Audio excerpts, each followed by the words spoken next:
Alright, so this is the build log for Williams FW14 by Fujimi. It's a 120 scale model. I already unboxed it in a previous episode, so you'll have seen that already. I'm going to look at the instructions, and we've got the marking and painting instructions here. Quick diagram here of all the parts, just so you can ostensibly make sure you know which parts they're talking about during the diagrams. I'll point out much of the diagram instructions are written in Japanese with little bits and pieces of numbers, so do bear with me while I try to go. I may have to chuck things into Google Translator from time to time. Step 1, they want us to work on, which is the engine, the Renault RS3C V10. According to the model kit, it's a 3500cc V10 beast of an engine. This was back in the day when they'd just gotten rid of turbos, if I remember rightly. Just a few years prior to this. You have to bear with my knowledge of Formula 1 at this time, because I was 6. So we've got some colour instructions here. Now, I don't use the same colours that the model kit provider suggests. I have instead got a range of colours from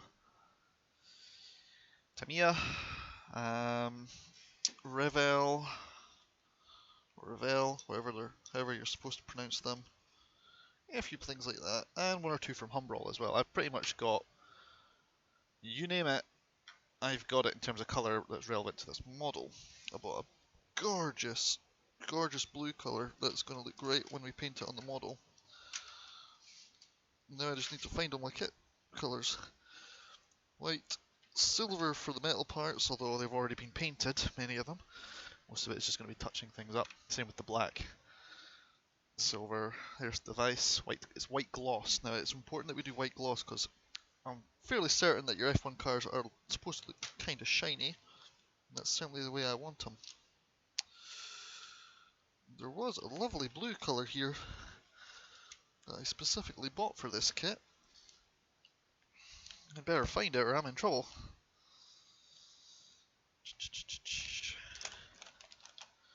There we are. It's a metallic finish, so that should do the business quite well, I reckon. I don't need the flat white. We have a flat yellow. I didn't get a glossy yellow finish, so that might look a little strange. But I'd be very easily able to go to the store and clear coat it if I put a glossy coating over it if it came to that. What I quite often like to do before I just haul things out the sprue is have a quick look at any painting instructions, because they're sometimes easier to do when you've got the sprues holding them for you. So, painting instruction number 1 is on both sides they want what looks like a grill below the valves painted in number 8, which is silver. Silver I can do. Give it a good little shake up. I've got a fresh set of brushes here, natural hair, all kinds of sizes here. This should do the job quite well. And I quite often like to get, where possible, a fresh set of brushes for a fresh model. We've got various thicknesses. We've got 0 to 2, got a number 4 and a number 6. I don't think I'll need number 6 to number 4 anytime soon. So let's keep the plastic guards on the brush heads so they don't get damaged. And you'll see that the brush heads have got a very nice point to them, which should make detail work like this quite effective. That's the number 2 and I'm on the number 0. Yeah, I think the number 0 ought to be actually fine enough for this. Number 2 is probably a little broader than I need. I do have other brushes as well, so we're not too concerned. Now, I'm trying to do the most proper job of this ever, since how someone sent this to me. I still actually don't have a knowledge of who. It just literally arrived for me. I don't remember ordering it myself. So whoever it was that decided to send this to me, or send me the parcel via PayPal or whatever. Thank you. And I've made sure I would do this properly, seeing as how someone decided to do that for me. So I've got a little bit of masking tape here, just because I don't want to accidentally paint the engine covers themselves. I'm just going to tape those bits off.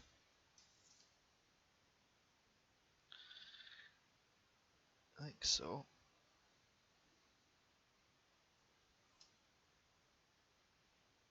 I'm not necessarily looking for a specifically elegant job here when it comes to the taping, because I'm actually fairly confident in my ability to brush this part properly.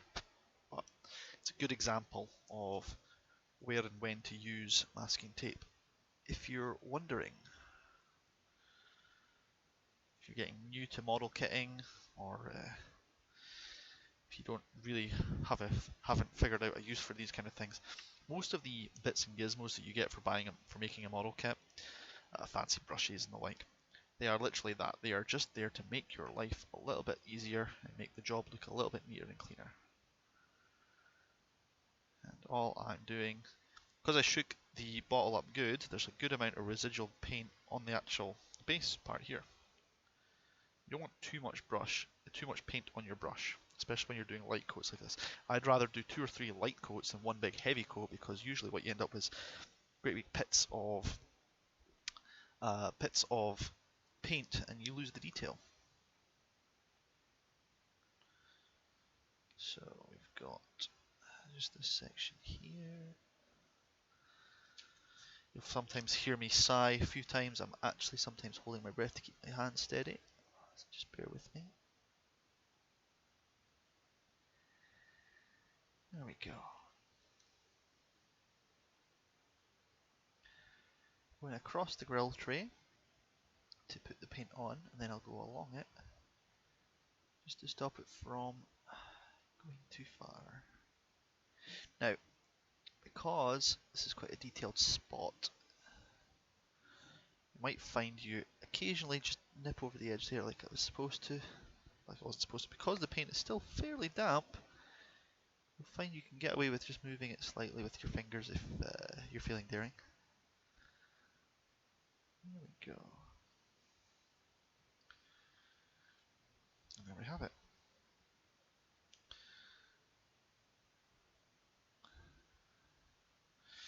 And we'll do the same again on this end. Make use of the masking tape and go this way so that I don't overstep my bounds. There we go. And got a little excess, so I've just thinned the brush out there. I've just taken some of the paint off the brush, and I'm literally just scooping the paint off. I've gone a little too hardcore there. I'm just finding a dryish part of the paint pot. The idea being that I can then spread some of this paint out, take some of it off. There we go. That's that part painted, or at least the part that they want me to paint painted. They've got another section here. Looks like some gears. Presumably it's the drivetrain. They're wanting number 92, so I'm just going to very carefully cover up my silver paint so I don't throw it all over the place. It's very hard to read instructions without them. And 92 is this thing here, which is only in Japanese and doesn't have a color pattern next to it. So I'm kind of screwed there. So, looks to me... Ooh, I may have misinterpreted this.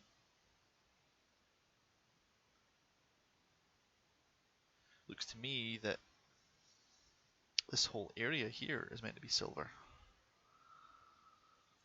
which would be a tad surprising. But I guess that's the valves and everything else, so looks like, because I wasn't paying attention, that exercise was strictly academic for that masking tape. And that's good, because now we can really just go ham and really get that silver down on there. Looks to me that it goes all along the inside part here, which would make sense because that's going to be the engine block, of course. That's right. This is where my knowledge of all things mechanical starts to fail me. Better with planes than I am with F1 cars.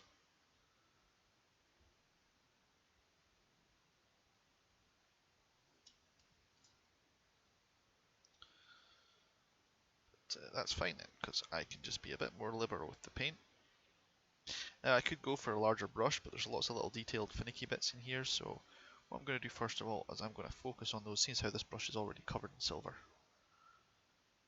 Washing brushes to change colours is a pain in the ass and a hassle, and nobody likes a hassle.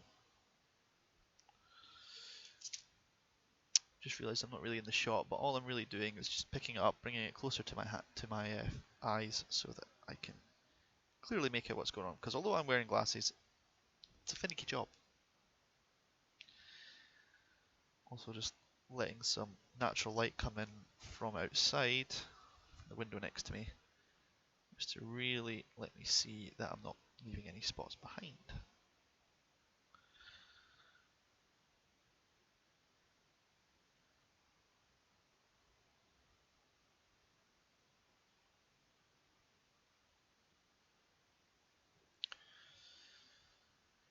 Go.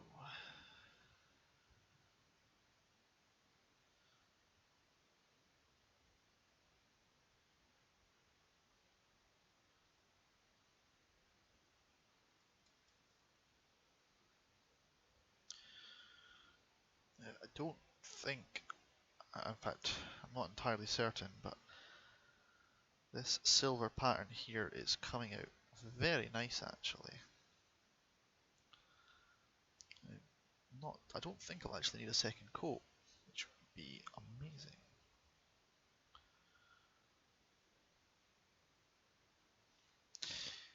But just because I want this to look nice and even everywhere, I will probably go back and reapply this paint as it starts to thin out, because it will come very quickly apparent when it starts to dry just what parts I've missed, or which parts start looking a bit on the thin side. That's perfectly okay. I'd rather go over something a couple of times than have a big horrible ugly gap, but as a rule I try not to do, if I'm going to be painting an area, then I try not to do large quantities of coats, because actually makes the parts a little thicker, obviously with the paint being on. You can make it kind of a challenge to get a good proper fit on. This is considered a bad thing.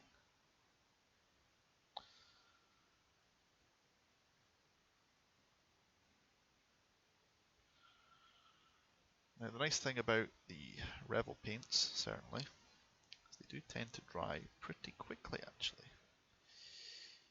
Bad thing is if you screw up, well, it dries pretty quickly, it's hard to fix. So this bit here, I'm being fairly liberal with the paint, but at the same time I'm being very careful just to make sure I put it only where I want to. If I overstep my mark, or if there's a bit that I've missed, I can always paint over it in black, because I'm thinking that the rest of this is supposed to be carbon fiber black, if you know what I mean. And although it's never going to get seen, I'm still going to paint some of the edges, because you can get a nice even coat then, and it goes all the way to the edges. Looks like it was always that colour, you know. That's what you're trying to do with paints when you're doing model kits. You want to look like it was like the part arrived that colour and you just glued it on.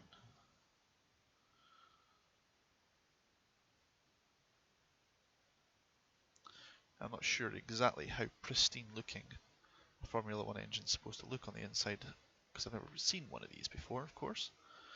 But I would guess that if it wasn't a completely even coat of silver, that would be okay, because there'd be little grimy black marks of oil and, you know, wear and tear on the engine from it being turned on.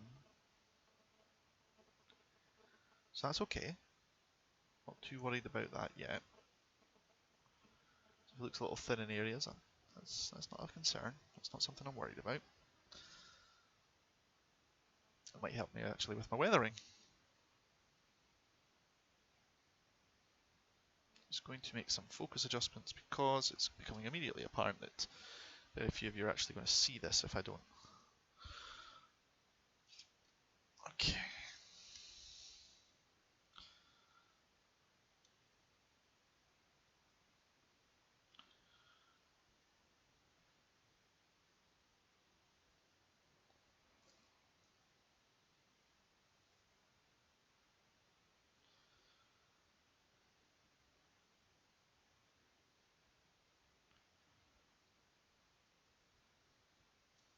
And there we go. This is a webcam, so it's not going to be the best focus in the world because I have to manually do the focus, but you get the idea there. It's starting to look a bit more like an engine and a little bit less like a lump of plastic. You now do the same process on the other side.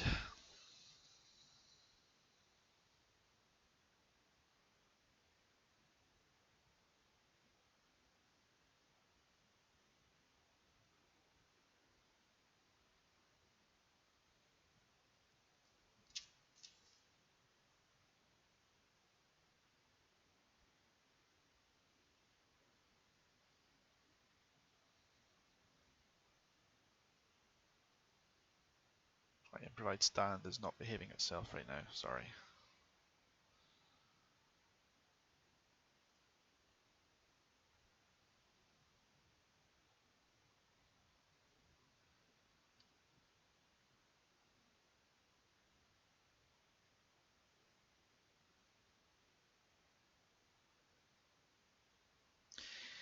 And some people like to ask, you know, hey, Ghost Dog, you're not doing airbrushing. I was like, well, airbrushing makes a hell of a mess, and I don't own an airbrush or the compressed air.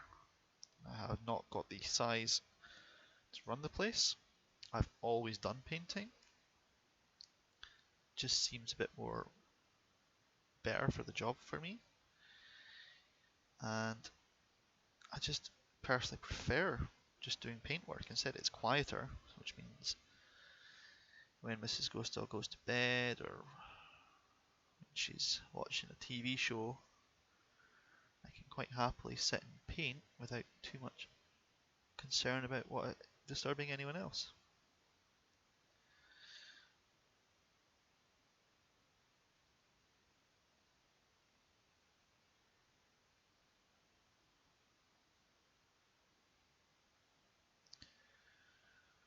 So what I usually do is if I've got one brush covered in a certain colour paint, I look for anything and everything that should be coloured silver that I can still do now without worrying about, you know, if it's going to look crap after it's been glued or anything like that, or if it's going to be particularly tricky to glue together covered in paint. Because if, and of course only if, you can paint several things on the same stage at once, it saves time, it saves you cleaning your brushes unnecessarily, because that does put wear and tear on the brushes. It means there's less chance of you accidentally mixing a colour because you fucked up your cleaning, or you did something that you didn't want done, or you had some sort of general purpose, also all-purpose accident. You dirt, because never underestimate the power of human stupidity, especially mine.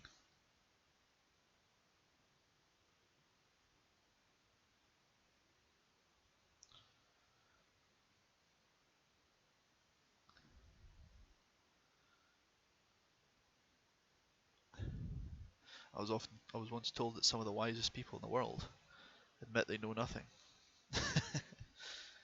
And there's something to be said for that.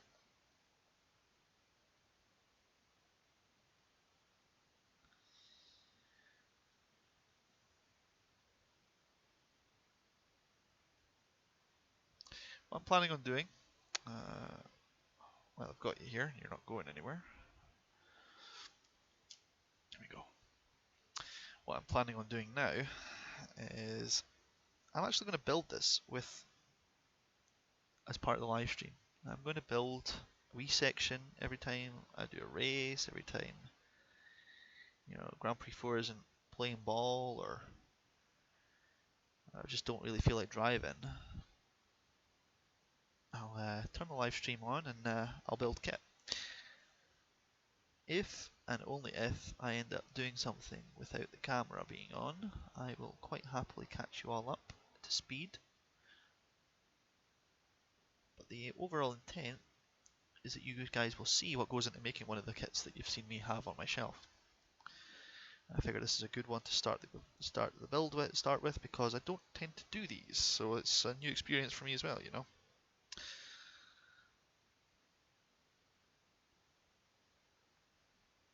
Now, the frame here, they want to mix 7 plus 18. Now, I don't like mixing paints, so let's see what they're trying to do. Brown mixed with steel, so brown steel. Oh, so copper. Right, okay, I've got copper already. You see? Sometimes if you've already got the paints colours the way you want them, and you don't like mixing paints, pick a colour that does work. Now, I could mix brown and this silver colour, and I'd probably get something approaching it, but I'm not up for that. More than that, it's a hassle. Nobody likes a hassle.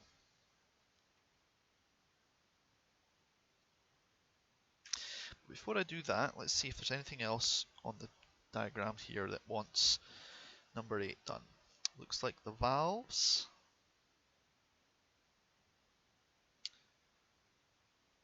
And the cylinders. And the drivetrains. Yes, there's a lot getting painted silver here. So this was a good call. The inside part's here. Inside part, the majority of this, apart from 2 black strips along the inside, which I'll be very finicky. I'll be needing to paint this. And oh, of course, the actual engine block itself. They're all getting painted silver. This is right where the zero key, the number 0 paintbrush comes in, because that is going to be one finicky job to do. It's so small that I don't even want to mess with masking tape for it. So we're just going to start in the middle and just draw a ring around. Just a little bit of pressure on the paintbrush going round at the back. Taking extra care, not when you're putting the brush in and out of the gap there.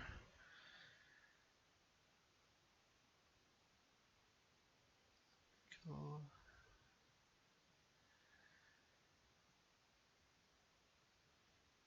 Go. And what you're looking for really is just a nice even tone right all the way around. Make sure there's enough silver on both sides and that you've filled up the edges and the walls of these gaps adequately. If there's a gap, you just apply, if there's a gap in the paint or if there's a spot that's setting higher than the rest that you don't like, you can apply a little bit more pressure.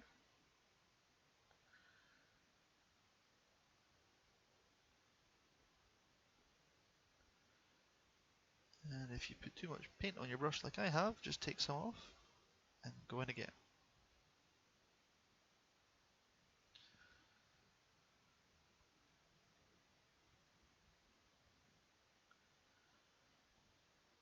There we go. There. Oh, I've got a little bit of silver on the inside of the engine bell there. That's not a big problem because I can always cover that over, or I can paint that over just with a thin layer of black once I've washed the brush.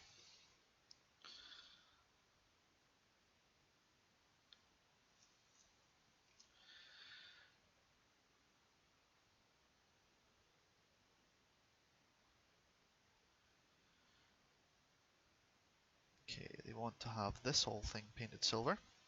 This is the actual engine block itself. There's no instruction to paint this middle bit, so I'm actually going to leave it, because I think they genuinely want to just left the hell alone. Which kind of makes sense, I guess. Now, even though this part here is never really going to show up very often, I'm still going to paint it the way they want it to. They want it painted silver everywhere. Just on the off chance that parts of it show through, or there's a bit that you weren't planning on. Would much rather paint it the way they said in the model, because the way they said in the model is obviously they know how it's going to look in the end, right? I'm paying particular close attention to the tops there.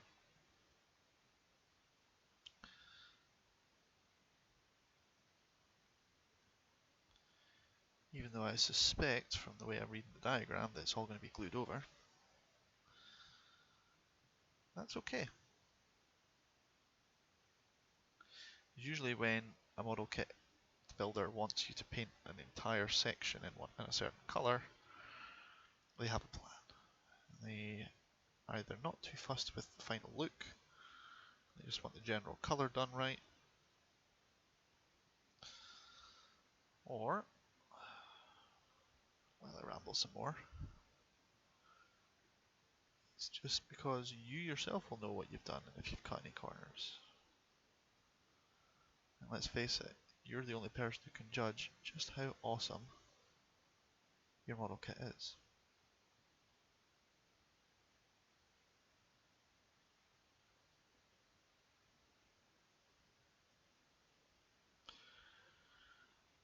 Alright.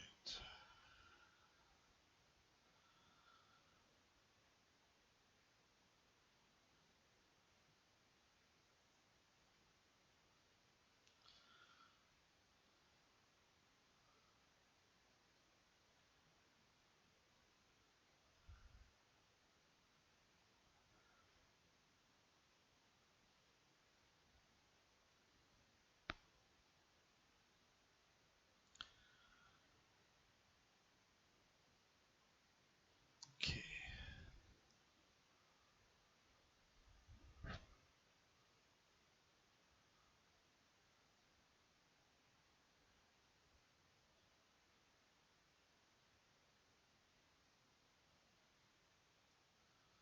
Okay.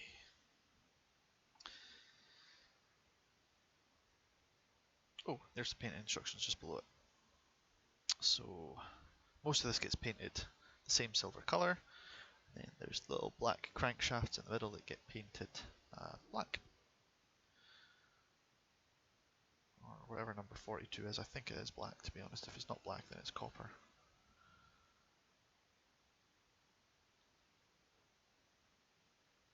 That's fine. What I'm probably just going to actually do is just be quite liberal with the paint. Even, yes, I know I'm even getting the bits that are saying that it needs to be a different colour. Because that's a small detailed piece. I can always just do small amounts of masking or just a very steady hand. And isolate those bits and paint them the way they're intended.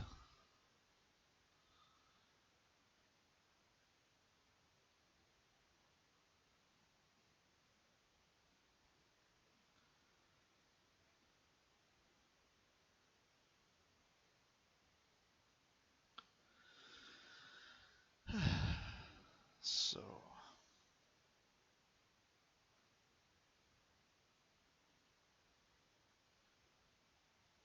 I'm really more concerned about the outside areas than the inside part here because I know this bit's going to get sealed off, so I'm really just covering the edges.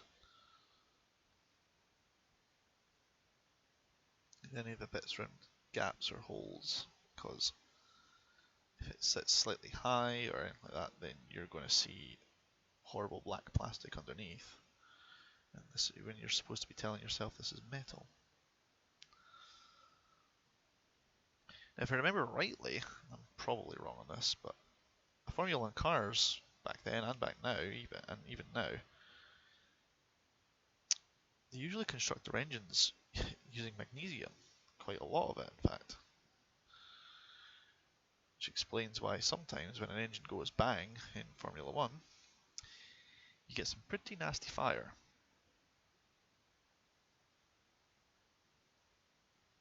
And let's see how we're looking now.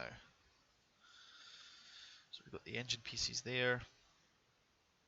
We've got these bits here. These are more parts of the engine assembly. And then the actual top end there. It's all been painted silver. Next we've got this part here. This is meant to be the front end of the engine. It's all meant to be cams and pulleys and stuff like that. They've just elected to have me paint the whole thing in silver, which suits me just fine.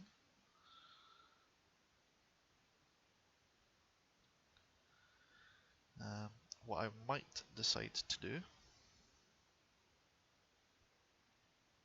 if I feel like it later, and if there's going to be a lot of detail on show for the engine,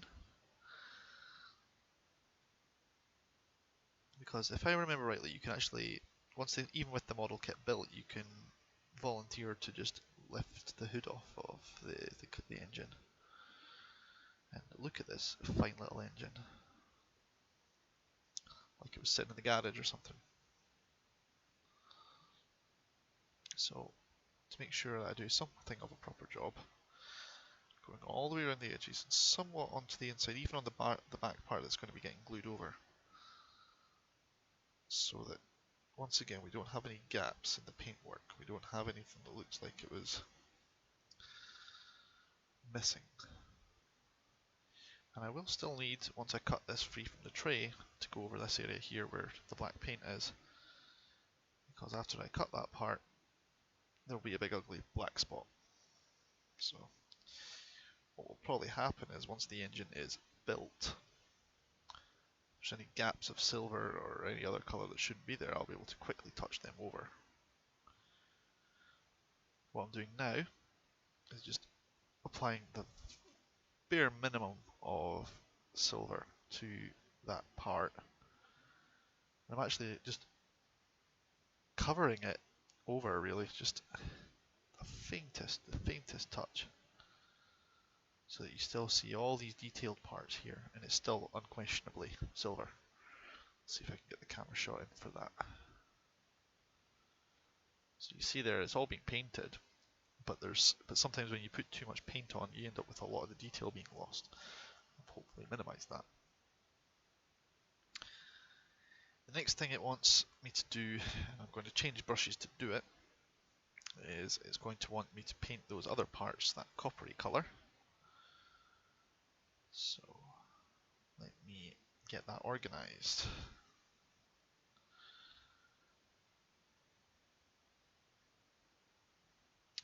So this back panel here, nope, let's see if you can get it in shot actually. So my interpretation of the instructions is this back panel here is supposed to be a coppery colour, and then then these gears and stuff like that are supposed to be some sort of other colour. It says number 92, and I don't actually know what number 92 means. I'll have to look that up, but that's what it looks like. So, how am I going to do this? Well, this brush is basically clean already. With that last bout of painting, I've almost taken all the paint off of it in the first place. Which is really handy because I'm about to use it. Using a part of, I've got some spare paper here actually, this will do the job nicely. Actually, that old masking tape bit that I threw away would do even better. So I'm just not trying to use the sticky side, I'm just using the fabricy or the matte finished side, not the non-sticky part. And that there is the brush clean, tidy. So next, we break out this new colour. This is a new colour I've played with actually. I've not used this one yet. I bought this one once again specifically for the model once I found out it was coming in. So we just pop this open. I've already given it a good shake. It needs a bit more of one though. This is going to be a bronze coppery finish. Let's see what this will go like when it's down. The black number 2, I think it's just the black that's on. You know, it's just a black matte finish. Now I've got a lovely glossy white, a lovely glossy color that I can put on. So if I decide that the rest of it needs, all these black parts need a proper coat of paint, that's easy done. But it's already black. I mean, it's going to be really hard to pick that out. So let's see how this goes. So I've given it a good shake up. It's a gorgeous looking color actually. I like the look of that grey. That really coppery deep color. Should turn it quite nicely in fact.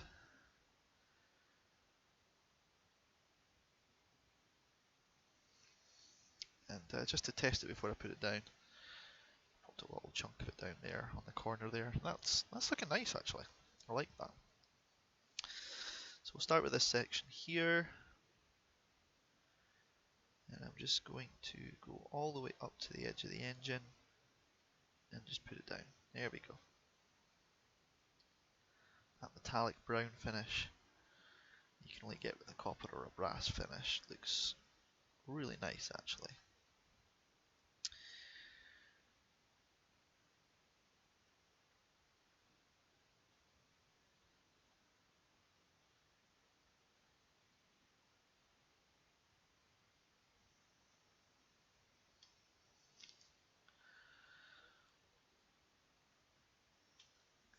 And I'm just checking the diagram because it wants me to stop. Right here. That bit where it steps up, that's going to be left black for the now until I figure out what that colour is meant to be.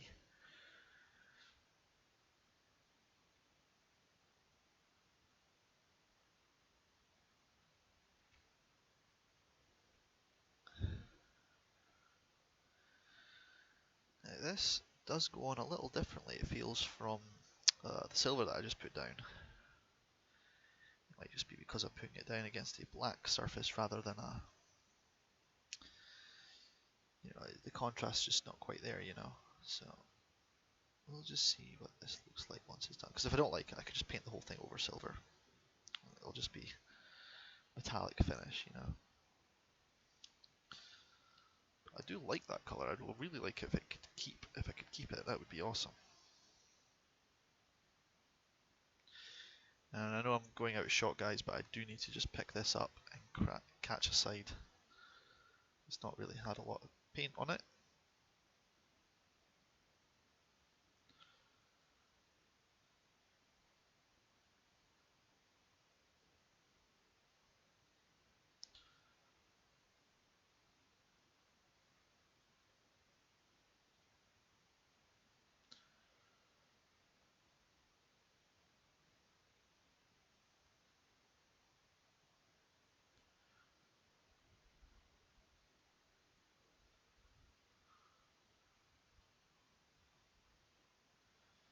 I have a feeling that once this dries, I'll probably be putting on another coat. It's very thin. It's working. It's working good.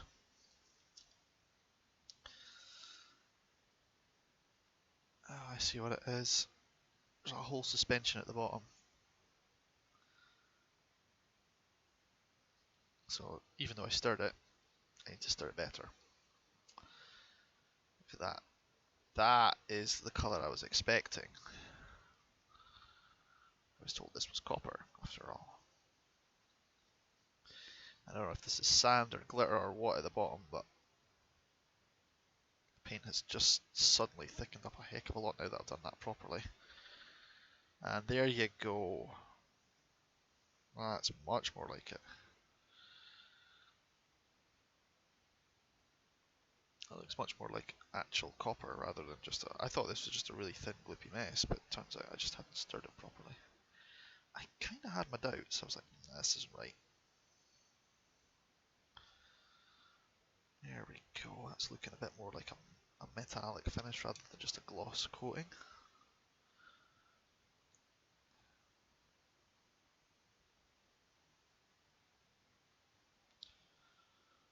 There we go. Much, much nicer.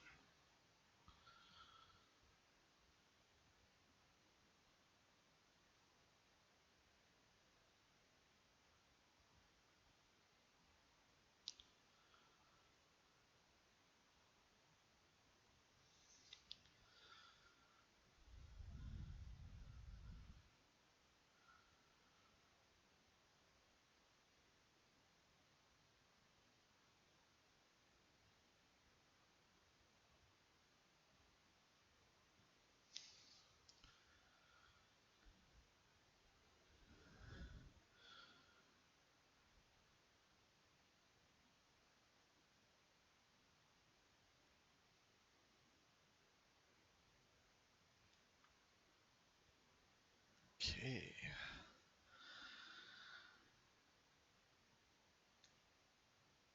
That looks much snazzier. You can tell I don't normally work with the hum roll paints terribly often, do you? And that really needed a good stirring up, but now it looks much, much nicer. And it's already settled. Oh my god. I'll be stirring this forever.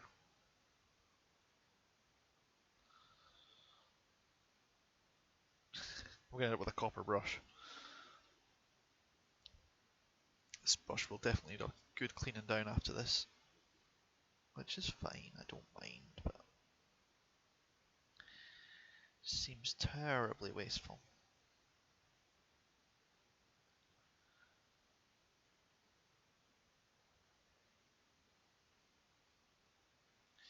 There's a lot of detail-y parts here, so what I'm doing is, it's probably bad for the brush, but I'm just kind of stabbing the colour in, like this. And it's letting the detail go in without necessarily covering the whole area with a layer of paint. It's just kind of poking it in where it needs to go. And I tend to find that that technique works really well for these little detailed spots. Because I don't know about you, but I don't plan on buying like a Ford, a 000 or a 00 paintbrush to do little finicky spots like this. You know, I don't need a single hair for a paintbrush, and using that, that's just insanity beyond. Especially because I have my sneaking suspicions that not a lot of this is actually going to get seen.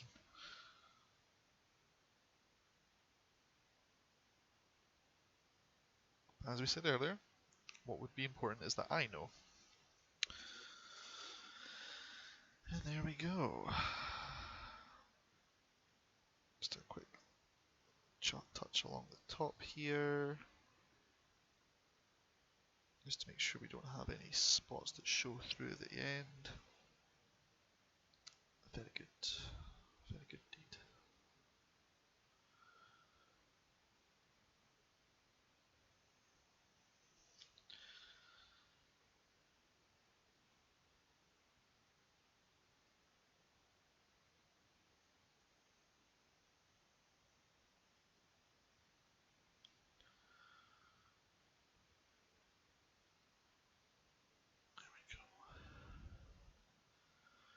I'm just poking these areas with paint in them to make sure the paint's in there, but I still have access to the gaps here because it looks like things are going to get glued into those gaps. What's next? 7 plus 18 colour is meant to be there, that's fine. Anywhere else getting the copper treatment at the moment? Specifically, really? No, not specifically at all.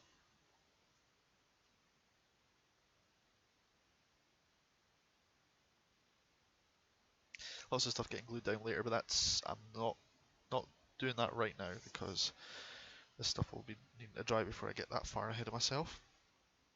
The next colour was what's number 42, because that is what they want on the inside of these cams and on the inside of the engine blocks. I'm going to guess that's a solid black. Let's have a poke and a peek, huh? So we take that. We'll just take a fresh chunk of masking tape because I can't find that other stuff I just got rid of. I just noticed I've got a nice lolly stick there. That would have been really handy for mixing my paints, but alas. Coulda, woulda, shoulda.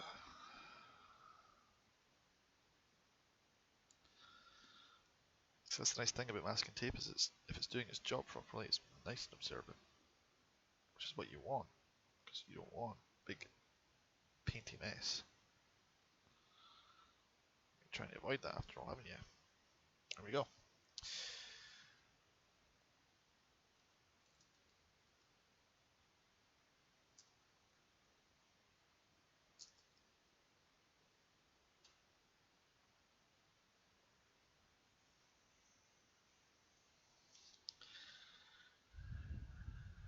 There we go. Still a little bit of it in the brush, but that's okay. After all, maybe I'll just decide that if I don't have this colour or an adequate version of it, I might not continue. 42 blue-grey. So I do have a sort of a blue-grey colour, but it's not really a shiny colour. It's more of a dull. However, that's what they want. So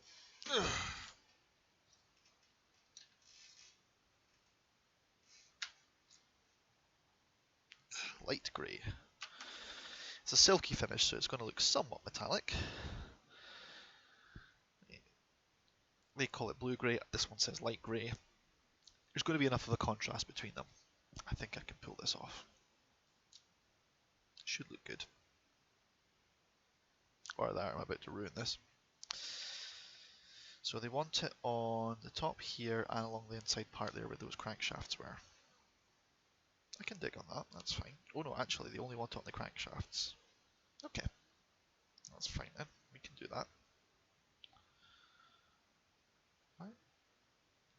Is this a fresh pot? It is. I already had some of this. I'm just gonna bin that old stuff because it's not looking as nice as this stuff, that's for damn sure.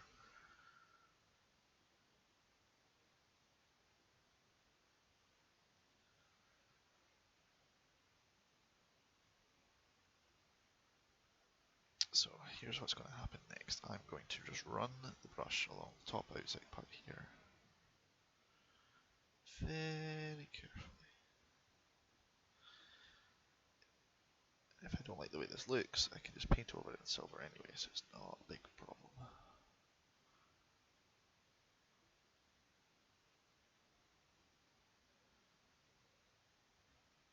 I'm just taking a lot of care, a lot of time about this part here. Minuscule amounts of paint going on. Practically dragging the paint across the model. And if there's a bit that goes wrong, I can just scoop it up with my thumb because it's such a small amount.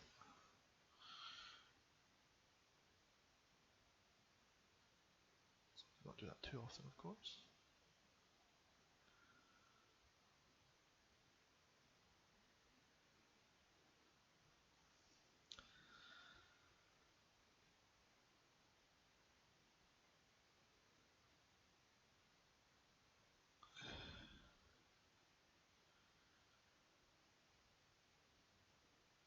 The underside here is looking a little dirtier in terms of the paint job. That's not a massive concern because I know this part is going to be sealed over. Nobody's going to be seeing the inside part here. Because I've looked at the diagram and this bottom half gets glued to the top half of another part. So it won't be mattering too much if I get some paint on the bottom half, as long as I get a nice even coat along the top there. And I'm just going to sweep some of that paint off because I put too much on. There we go. And that middle part should have dried pretty well by now. So, and even if it mixes slightly, I don't mind too much because this is the last bit I'm doing for that part of colour. So this will be a finickier job because I actually do think parts of this will get seen. So excuse me while I don't talk too loudly, or very much at all.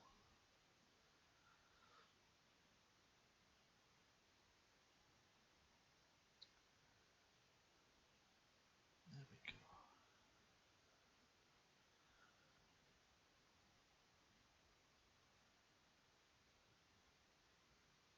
There we go.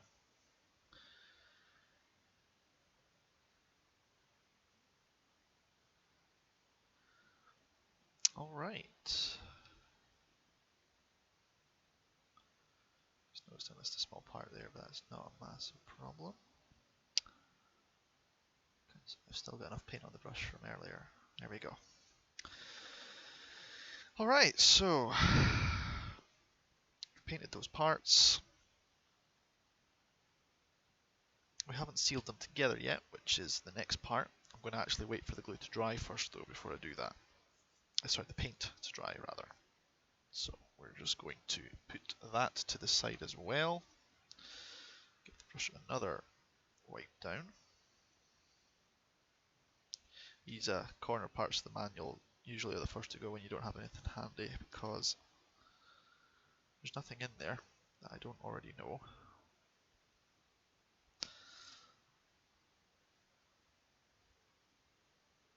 Oh man, that copper stuff is still inside, on the inside parts of the brush. It's stuck to it good, man.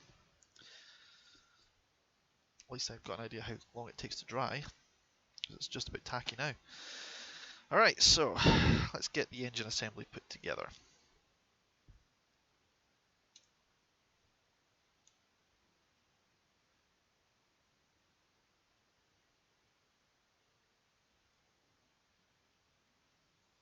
So, take your cutty tool. I have a very sharp little thing. And I will cut these free, glue them together, and I think if the gods will permit me that, then I will call it a day.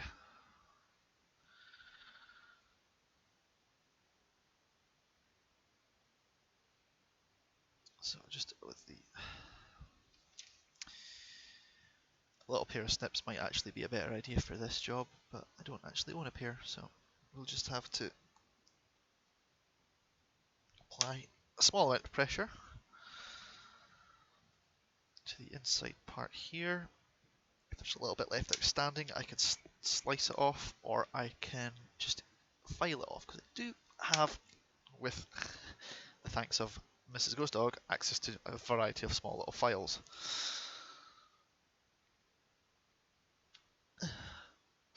There we go. And I'm just going to gently lift these up and away. Oh, there goes the feed.